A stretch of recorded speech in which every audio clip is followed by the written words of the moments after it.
So this girl, you know what? You're not going to believe this story because I'm not sure if I believe this story. It is wild.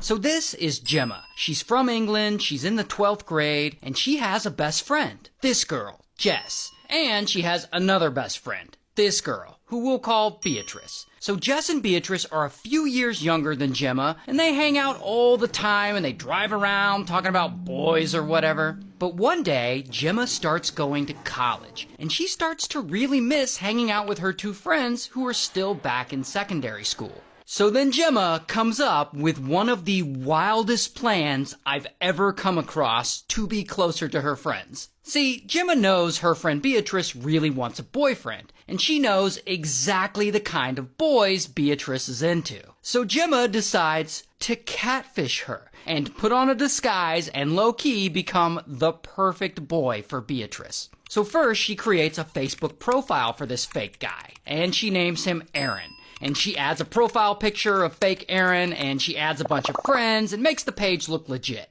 Then, posing as fake Aaron, Gemma adds Beatrice on Facebook and sends her a message. Sometime later, Beatrice messages back like, "Oh, hi, who are you?" And they start chatting, and soon enough, they're chatting every day, and they're really hitting it off. But after a couple of months of this, Beatrice really wants to meet Aaron in person for the first time. So now, Gemma is in a predicament. She knows if Beatrice doesn't get to meet fake Aaron in person at some point, then she's going to eventually realize he isn't a real person and she's going to stop talking to him. So, what does Gemma do? She dresses up and disguises herself as a boy and pretends to be fake Aaron. She gets some baggy clothes and a beanie, and she puts men's cologne all over herself, and she adjusts the way she talks and the way she walks and everything. And now that she looks like a boy, she goes to meet Beatrice in person. So they meet up, and somehow Beatrice has no idea this is her old friend Gemma catfishing her. So then Beatrice and fake Aaron, they meet up more and more, and she really starts to like him. And of course, Beatrice is telling her best friend Jess all about this new guy Aaron she's been hanging out with. And so now Jess wants to meet him. And so Gemma, dressed as fake Aaron, is like, "All right, let's meet." And so the three of them, Beatrice, Jess, and Gemma dressed as fake Aaron, they start hanging out a lot. And neither Beatrice nor Jess realize they're being catfished by their own friend. But then, at some point, fake Aaron asks Beatrice to be his official girlfriend. And boom, they become official.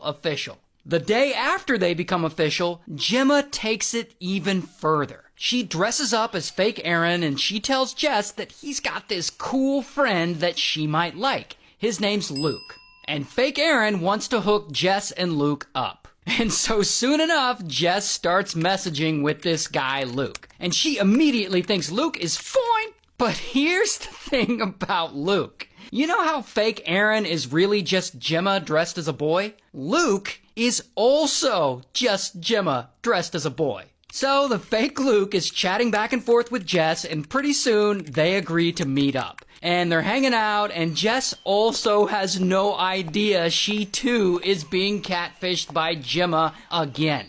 And if that isn't bad enough, one day Jess and fake Luke are hanging out and they're making out, because I guess they make out? But then fake Luke gets pushy and he doesn't stop when Jess asks him to, and I guess this happens a few times, so eventually they break up. Good for her. Oh, but this breakup is not going to stop Gemma. She just goes and creates another alter ego to date Jess. And she dresses up like a slightly different type of boy, and she calls herself Connor. So now Gemma is pretending to be this fake Connor, and she makes a fake Facebook page for him, and she messages Jess like, "Luke told me what he did, and I just want to say it's really not cool, and you didn't deserve that." And Jess is like, "Oh, he's such a nice bloke, isn't it?" So then Jess and fake Connor start chatting back and forth all the time, texting all the time, and they start hanging out in person. And of course, Jess has no idea fake Connor is Gemma, and she starts to really fall hard for him. Oh, but it gets worse. Meanwhile, Beatrice is still hanging out with fake Aaron. And one night, I guess they decide they're gonna smash for the first time?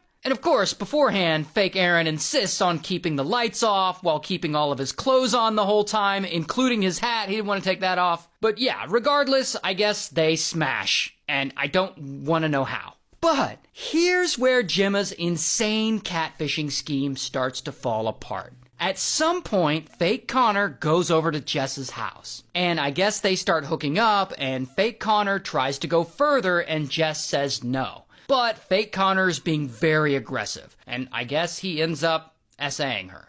But then he's on her bed, and eventually he falls asleep. I guess he didn't mean to. And while he's sleeping, his hat is kind of falling off. And so Jess finally sees him without the hat, and she realizes that this person in her bed who just SA'd her isn't fake Connor. However, and try and stay with me now, she doesn't realize it's Gemma dressed as a boy. She thinks fake Connor is fake Aaron. She thinks fake Aaron is at her house pretending to be fake Connor. And she's like, oh, bullocks, why is Aaron in my bed wearing a hat and pretending to be someone else? Now remember, Aaron is supposed to be her best friend Beatrice's boyfriend. So she thinks her best friend's boyfriend just SA'd her. So she kicks him out, and she tries to decide what to do. Now, eventually, Jess decides to come clean, and she goes to Beatrice, and she's like, hey, I think your boyfriend Aaron was catfishing me, pretending to be Connor, and then he SA'd me. And so Jess goes and reports fake Aaron to the police. So now, police are looking for fake Aaron, and they end up finding him at Beatrice's house. And they question him, and of course, he denies everything. Now, in theory, this would be a great moment for Gemma to come clean and say, haha, I was catfishing everyone. I was Aaron and Connor the whole time. But that's not what she does. Instead, later Gemma calls the police and she pretends to be fake Aaron, and she's like, Gemma can back up my story. So then Gemma posts on Facebook and she pretends to be fake Luke, and she has fake Luke confess on Facebook to being the one who actually SA'd Jess that night at her house. She's like, everyone's blaming Aaron, but it was actually me. And if that isn't crazy enough, Gemma then somehow breaks her own jaw, and she contacts police and she tells them that fake Luke attacked her. What the fuck is going on? Anyway, I'm not sure if police buy this story because they're still looking at fake Aaron as a suspect. So police have Beatrice tell fake Aaron to come over to her house, and when fake Aaron shows up, bam, they arrest him. But since fake Aaron isn't a real person, this means police have actually arrested Gemma in disguise. So at the police station, Gemma is freaking out. How the hell is she gonna get out of this? But then police decide to do a strip search on her, and Gemma refuses to remove her beanie. And police are like, oh, piss off, and they try and pull the beanie off of her. And when they do, Gemma's hair falls down around her face, and the officers look at her like, oh, bloody hell, you're a girl. So the truth finally comes out, and everyone is like, how the hell did you pull this off? So ultimately, they charge Gemma with SA and fraud, and she's sentenced to 30 months in prison for catfishing her two friends. And I don't have a mugshot of Gemma, but here's a picture of her in real life.